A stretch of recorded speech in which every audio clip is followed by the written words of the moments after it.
लोरमी क्षेत्र के खुड़िया चौकी वन परिक्षेत्र के ग्राम पंचायत झलरी के रहैया संजू बघेल के घर ले सैगोन के लकड़ी के 9 गोला जेकर कीमत 1.5 लाख के बताए जाते फॉरेस्ट विभाग की टीम के द्वारा पकड़े गए।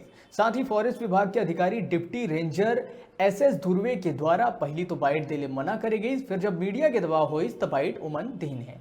फिलहाल आरोपी घर ले फरार बताए जावत है।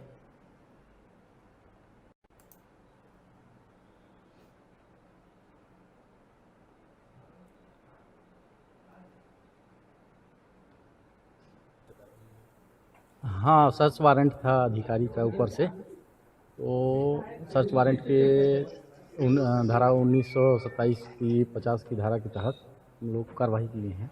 9 नग लट्ठा प्राप्त हुआ है। इनका घर है संजू वल्द बलराम बघेल।